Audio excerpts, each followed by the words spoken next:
Il-ħadd tajjeb. Illum 6 ta' Novembru f'jum l-uffiċjali korrettivi ta' Kordin nilqakom għal din il-quddiesa mmexxija mill-Arċisqof Charles Scicluna mill-Konkatedral ta' San Ġwan fil-Belt Valletta. Jikkonċelebraw il-membri tal-Kapitlu Metropolitan li jagħtu servizz fil-Konkatedral.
Annunziandum mane misericordiam tuam, et veritatem tuam per noctem, indeca cordo psalterio, cum cantico incitara.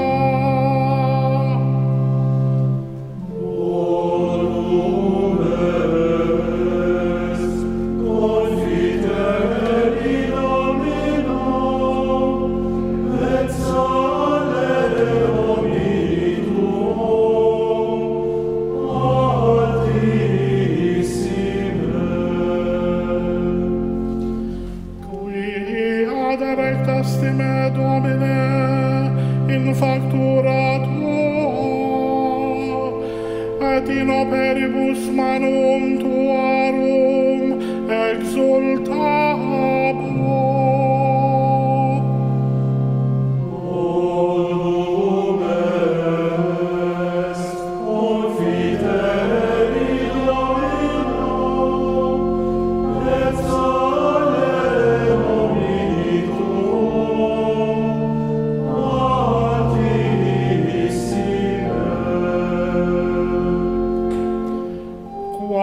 Magnificata sunt opera tua, Domine, nimis profunde facte sunt cogitationes tua.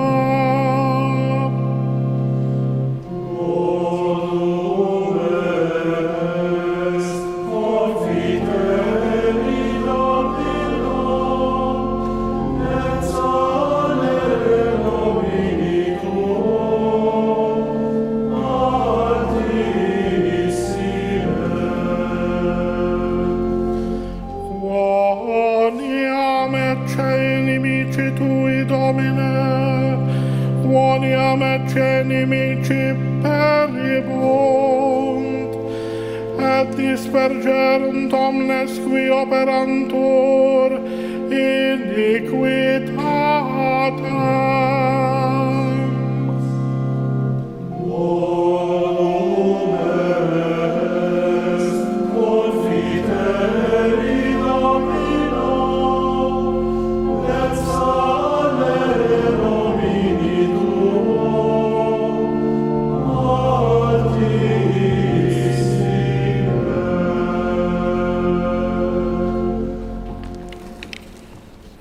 Fl-isem tal-Mistieru tal-Iben u tal-Ispirtu Santu, amen. Il-paċi ma'kom. Insellem il-kull min qiegħed isegwina anke permezz ta' TVM. Illum f'dan it-32 ħatta matul is-sena fil-Konkatedral ta' San Ġwan għandi il-pjaċir nilqa' fostna membri mhux kollha xi oħud iridu jkunu anke fuq ix-xogħol tagħhom tal-Aġenzija tal-Uffiċjali u Servizzi Korrettivi. Nixtieq nirringrazzja lilek, Ministru Ryan Camilleri, anke lilek, Direttur, Mr. Brinkaw tal-preżenza tagħkom u nitolbu ħafna likom. Fil-bidu ta' din il-quddisa nitolbu maħfra l-Alla ta' dnubietna kollha. Nistqal l-Alla li jista' kollox u lilkom ħuti li nadnibt ħafna bil-ħsieb, bil-kliem, bil-emil u bil-ħallej dmirijieti. Tija tiegħi bl-akbar ħtija tiegħi. Għalhekk nitlob lill-Imqazza Marija dejjem Verġni, l-anġi u l-qaddisin kollha u lilkom ħuti biex titolbu għalina l-mulej għall-atan. Eħenna lina Alla li jista' kollox jaffrinna dnubietna u jwassalna l-ħajja ta' dejjem.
fil-għolji ta' smewiet u paċi fl-art lill-bnedmin ta' rieda tajba. Infaħruk, imberkuk, nadurawk, natuk ġieħ, irrodulek ħajra l-glorja kbira tiegħek.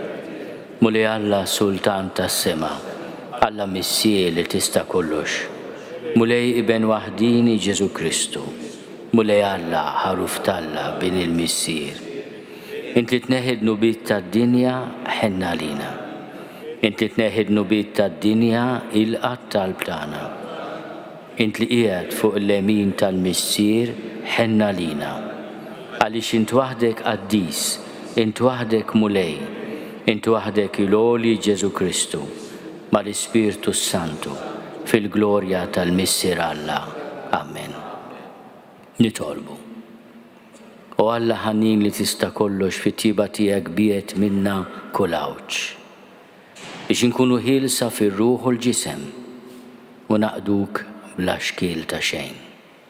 Bibnek Ġesu Kristu Sidna li Alla u miegħek jgħixu jsaltan fl-imkien mal-Ispirtu Santu għal dejjem ta' dejjem.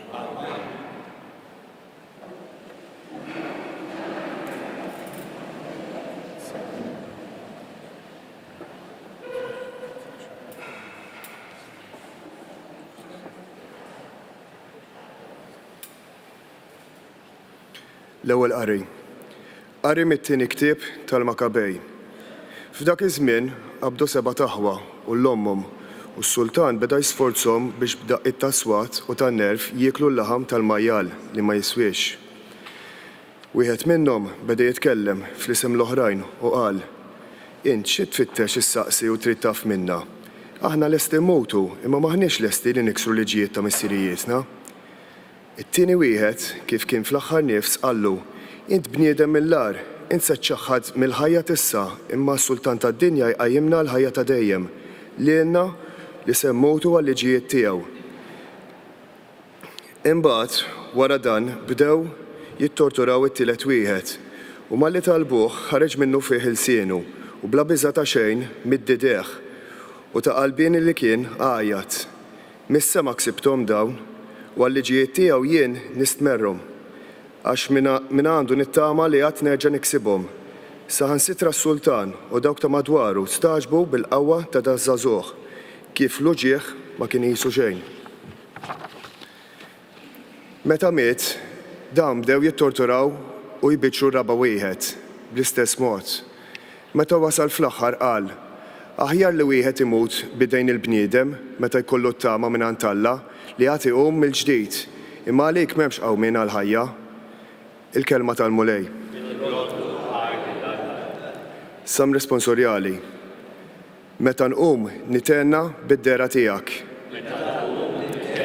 Bid-dera tiegħek. Isma' mulej, il-kawża ġusta tiegħi, il-qajlajta tiegħi, għati widen għat-talb tiegħi u bler huma xuftejja, bla huma xuftejja. Ngħidu flimkien, meta nqum nitenna bid-dera tiegħek. Il-mixi tiegħi żammejt fi triqatek, qatt motru riġlejja, insejjaħlek għax int wiġibni u Alla, ressaq widnejk lejja isma' kliemi, flimkien meta nqum nitenna bid-dera tiegħek. Għaddel ta' ġwenħajk kenninni, jien fil-ħaq qatt nara wiċċek, meta nqum nitenna bid-dera tiegħek. Flimkien meta nqum nitenna bid-dera tiegħek.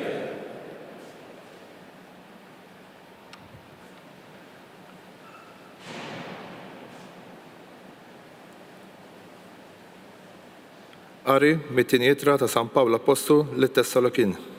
Ħoti, Sidna Ġesu Kristu stess u Alla missierna li ħabna u tagħna l-kuraġġ ta' dejjem u t-tama sħiħa bil-grazzja. Jqawwilkom qalbkom u jsaħħaħkom f'kull emil u l-kelma tajba. Mill-bqija ħuti, itolbu għalina biex il-kelma tal-mulej tiġri ġirja tagħha u tkun milquha bil-ġieħ bħalma ġara foskom. Itolbu biex inkunu meħlusa minn nies ħżiena u bla liġi. Għax mhux kulħadd għandu l-fidi, iżda l-mulej u l-fidil u jwettaqkom u jħariskom mill-ħażin. Aħna żguri minnkom fil-mulej, jiġifieri li jintom qegħdin tagħmlu u għad tagħmlu dak li ornajnilkom. Jalla l-mulej iwassal qlubkom għall-imħabba Alla u s-sabar ta' Kristu, il-kelma tal-mulej.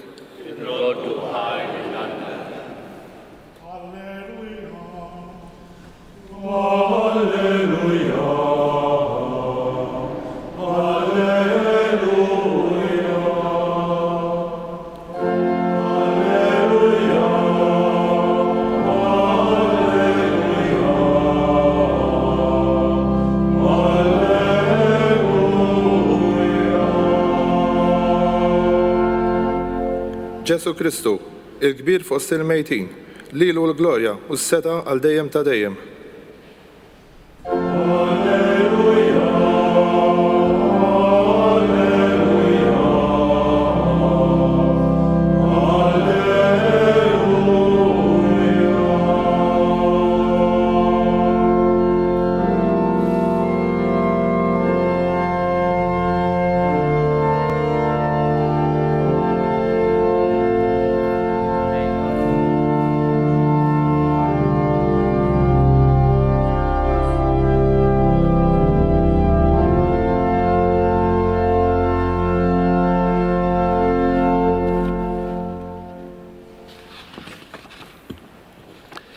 Il-mulej ma'kom.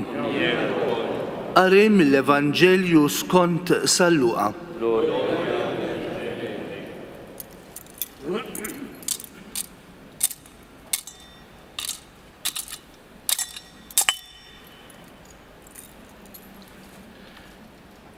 F'dak iż-żmien resqu fuqu xi wħud mis-Saduċej dawk li jiġħdu l-qawmien mill-imwiet u staqsewh. Mallem, Mosè ħallilna miktub jekk wieħed imut luħuħ miż-żewweġ u dan ikun bla tfal, dak ikollu jiżżewweġ l-armla biex inissel u liet lil ħuħ. Issa jkun hemm 7 taħwa u l-kbir iżżewweġ u miet bla tfal. It-tieni wieħed u mbagħad it-tielet f'kelma waħda is-7 li kienu ħadu l-armla u mietu bla maħallew tfal. Fl-aħħar mietet il-mara wkoll, issa din fil-qawmien tal-mewt mart minn minnhom tkun, għax is-7 ikunu iżżewġuha. Weġibhom Ġesu, Il-bnedmin f'din id-dinja jiżżewġu. Imma dawk li jkun jistħoqilhom jgħaddu għad-dinja l-oħra u jqumu mill-mewt dawn la jiżżewġu u lanqas iżewġu. Għax anqas jistgħu jmutu iżjed għaliex ikunu bħall-anġli huma u li Talla la darba qamu mill-mewt. U lil-mejtin iqumu Mosew kollu rieħ fir-rakkont tax-xitla tal-Ullieq għax lil-mulej isejjaħlu Alla ta' Abram, Alla ta' Iżak u Alla ta' Ġakob. Issa hu mhuwiex Alla tal-mejtin, iżda tal-ħajjin, għax għalih kulħadd jgħix. Il-kelma tal-mulej.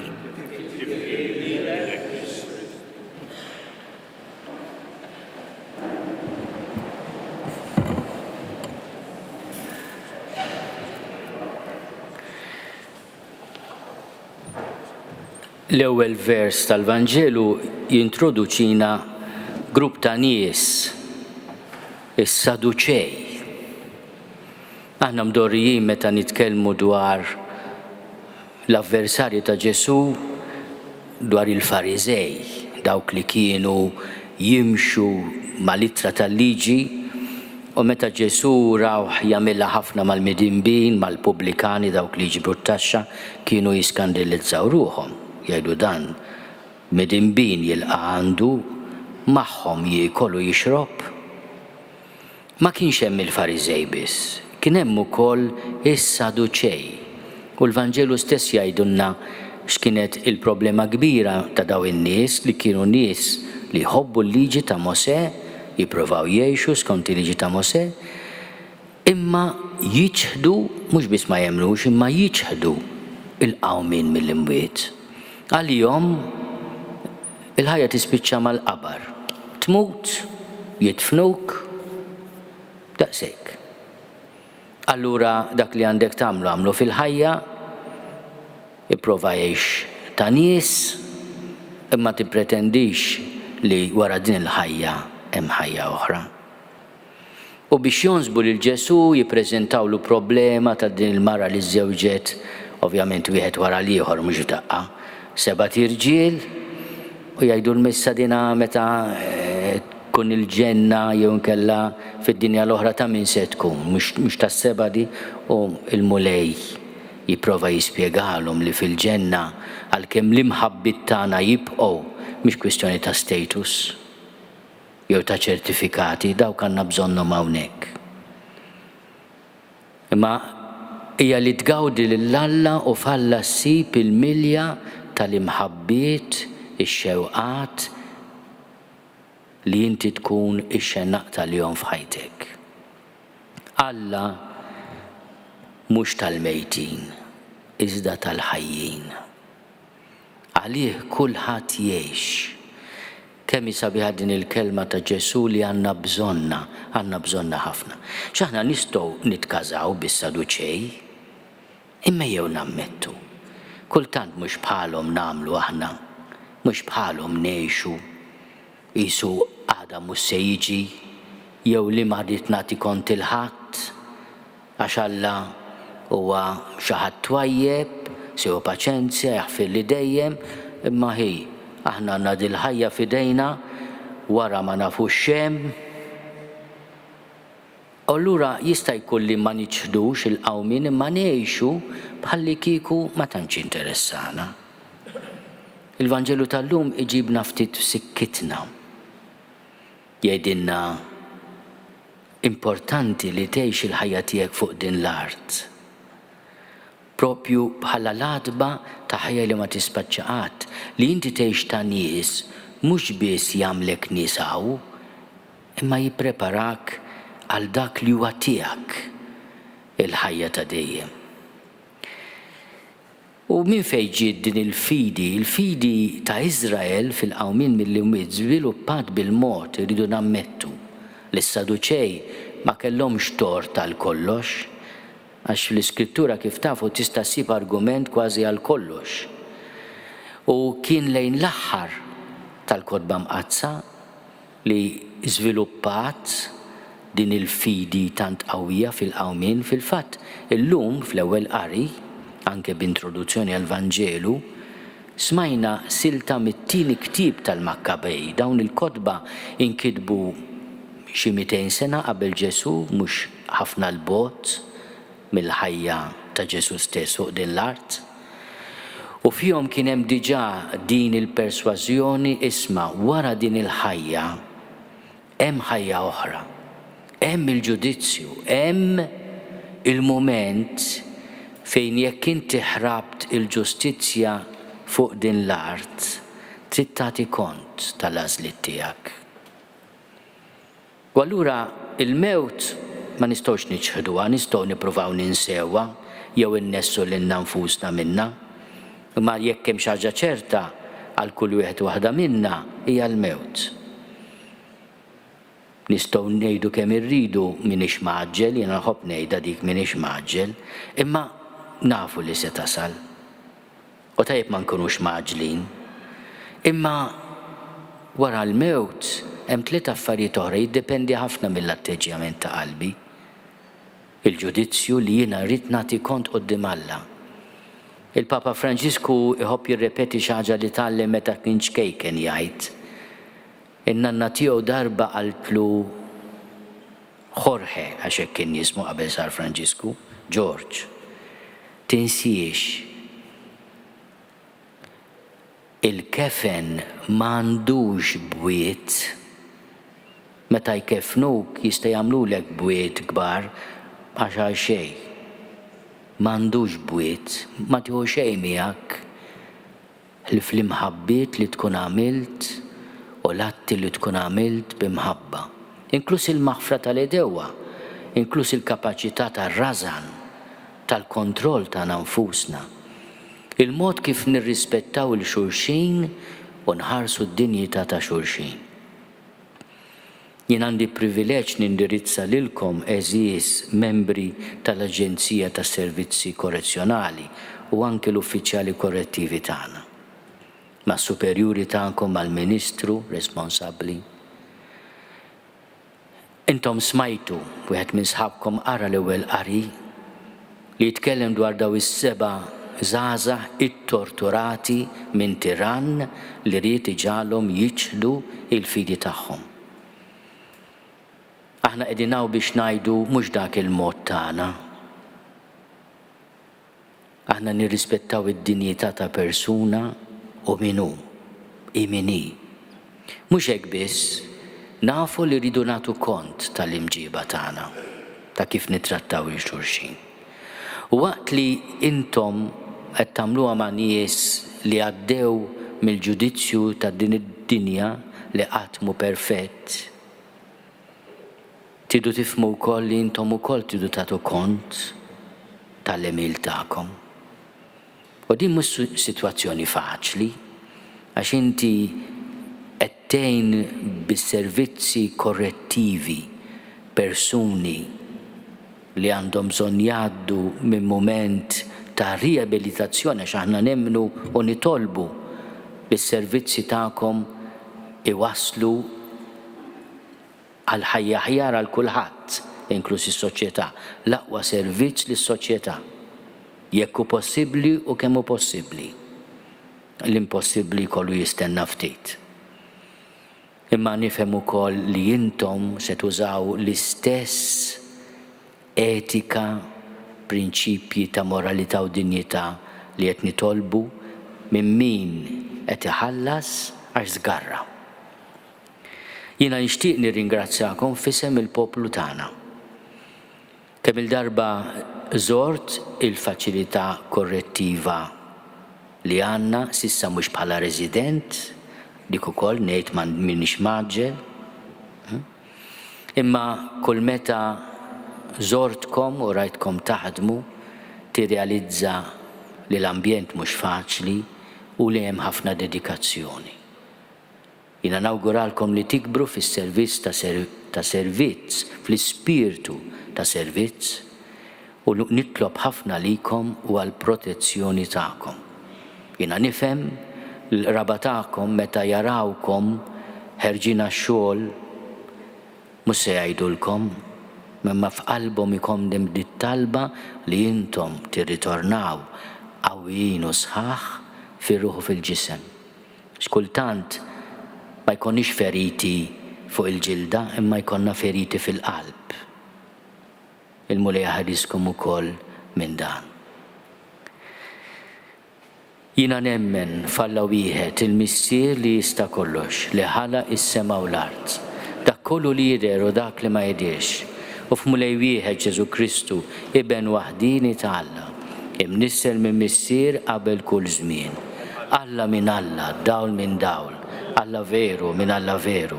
Imnissel mhux magħmul, natura waħda mal-missier u bih sar kollox.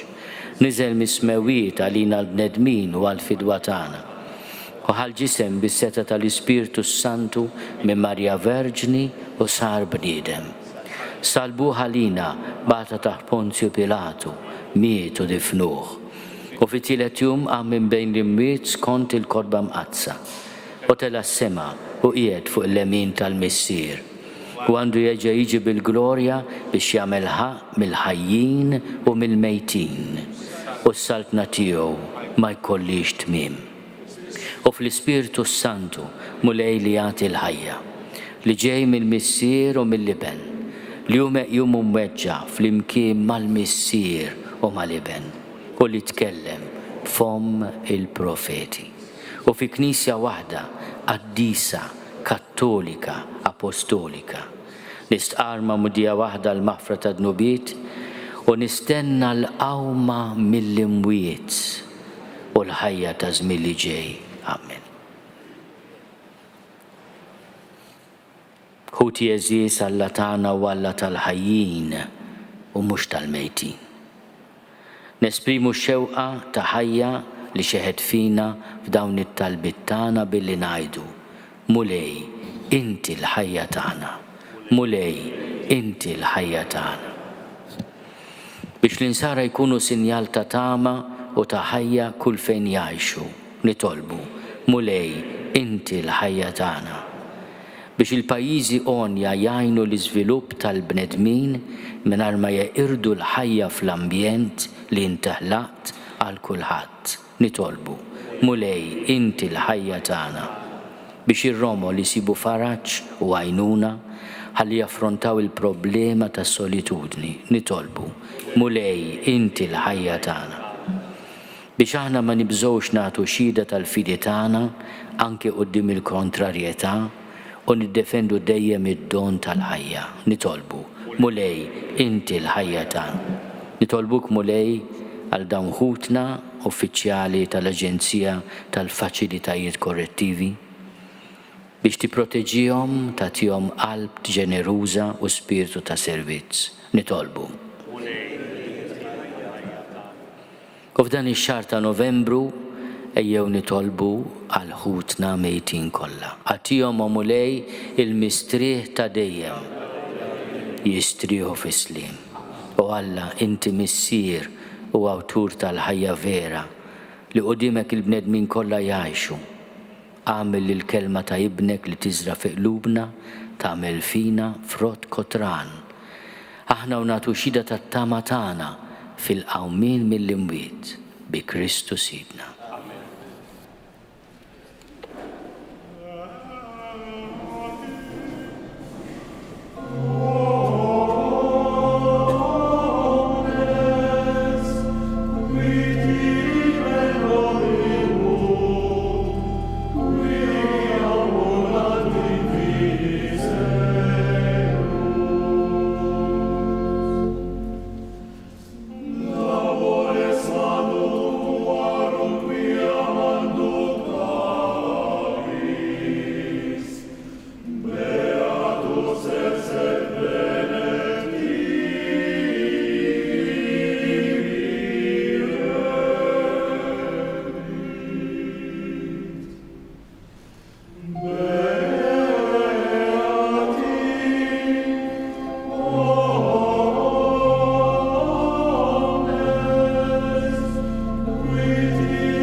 Itolbu ħuti biex is-sagrifiċċju tiegħi u tagħkom ikun joġob lill-Alla l-Missier li jista' kollox. Jilqalmu lej minn idejk is-sagrifiċċju għat-tifilu glorja ta' ismu ħtiġijiet tagħna u tal-Knisja mqazza kollha tiegħu.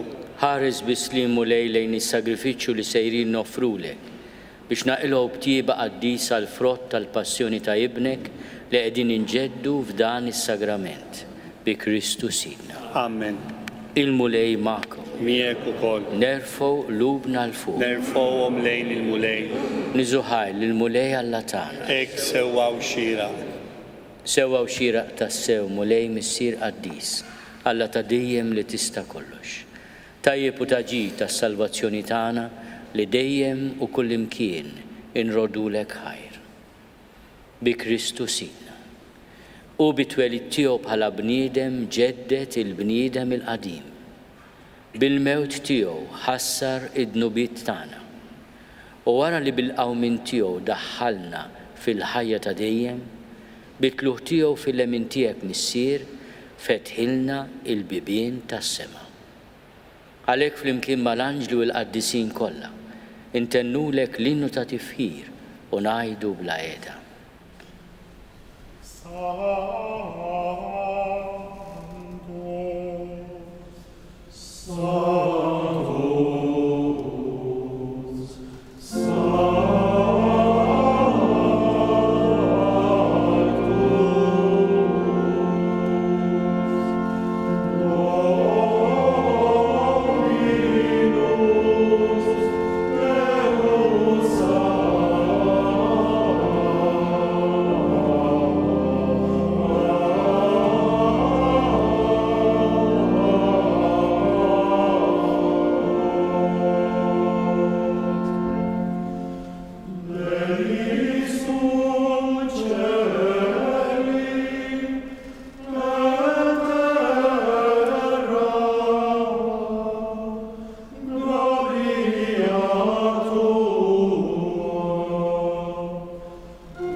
Qaddis tassew int mulej inti lajn ta' kull dusija.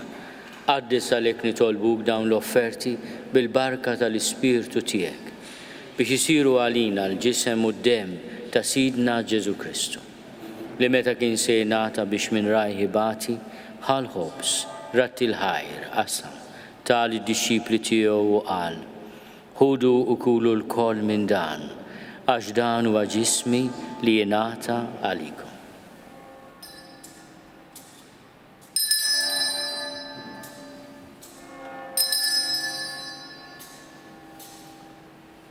Ekku kol wara li klaħal kalċi reġarat il-ħajr, tal id-disċipli tiegħu u qal: ħudu u jxorbu minnu l-koll, għax dan huwa l-kalċi ta' demmi tal-patt il-ġdid li jibqa' għal dejjem. Id-dem li jxerret għalikom u għal-bnedmin kollha għal maħfra ta' dnubiet. Għamlu dan tifkira tiegħi.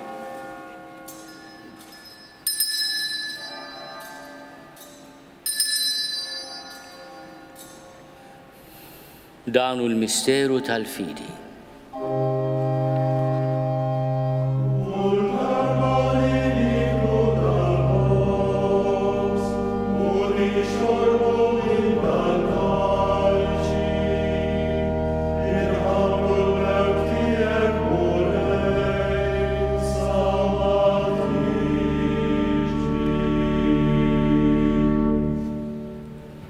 Għalhekk aħna nagħmlu dan tifkira tal-mewt u l-qawmien ta' Sidna Ġesu Kristu. Nofrulek mulej il-ħobs tal-ħajja u l-kalċi tas-salvazzjoni. U rrodulek ħajra xoġbuk tilqana hawn quddiemek biex naqduk. U miċ-ċokontana nitolbu li l-Ispirtu Santu jaqadna f'ġisem wieħed lilna li nieħdu sehem mill-ġisem u d-dem ta' Kristu. Ftakar mulej fil-Knisja tiegħek imxerda mad-dinja kollha.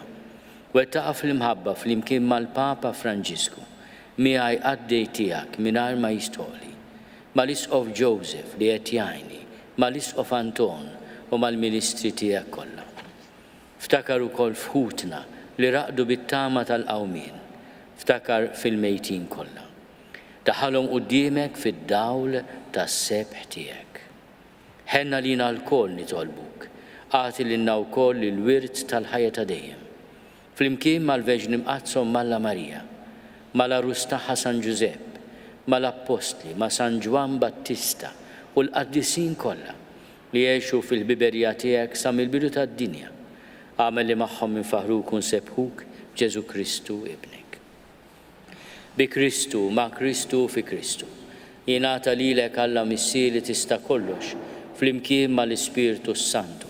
Kull ġieħu glorja għal dejjem ta' dejjem. Ejjew nitolbu.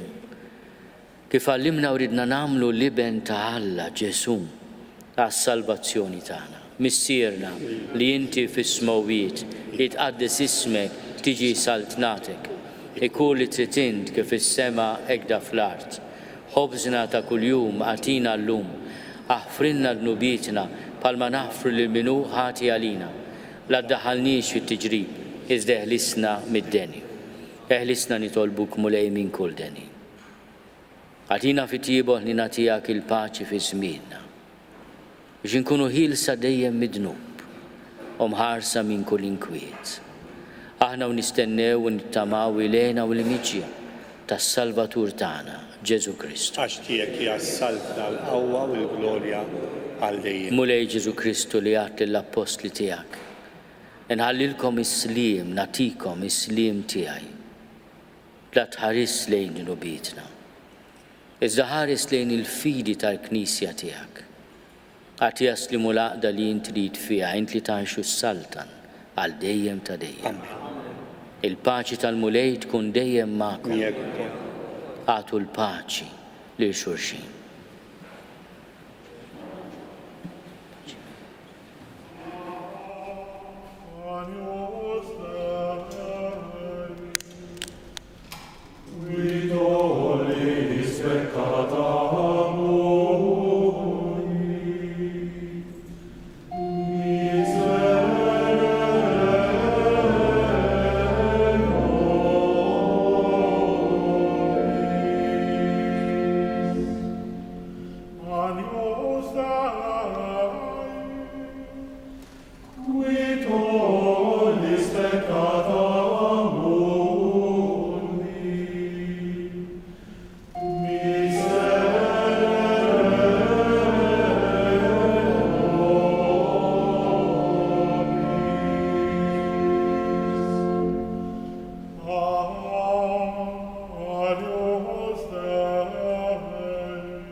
danu l-ħaruf talla, danu li neħidnu bit tad-dinja.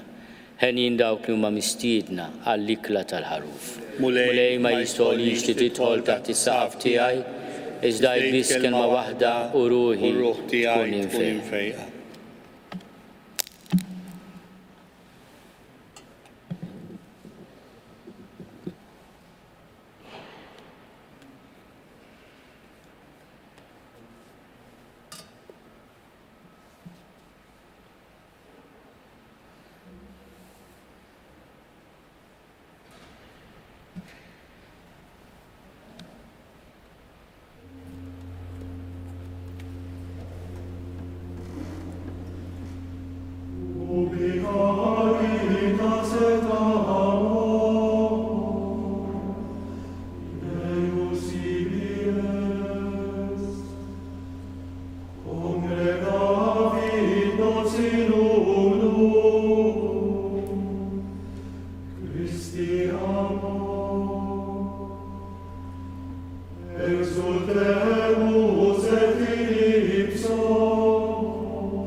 nitolbu.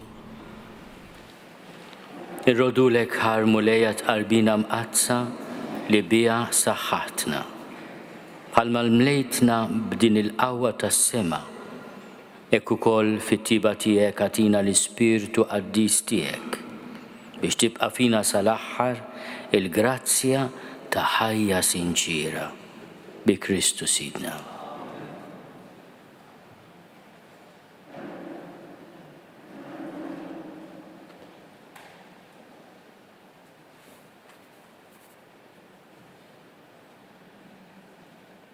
Eżiż direttur membri tal-Aġenzija għal Faċilitajiet Korrettivi, din il-barka nixtieq ukoll nitlob fuqkom il-protezzjoni tal-mulej fuqkom u l-eżiż kollha tagħkom.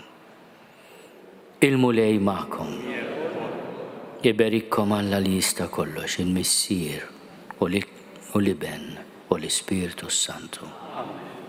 Morru fil-paċi ta' Kristu.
Naslu fit-tmiem din il-quddiesa mill-Konkatedral ta' San Ġwan f'jum l-uffiċjali korrettivi ta' Kordin.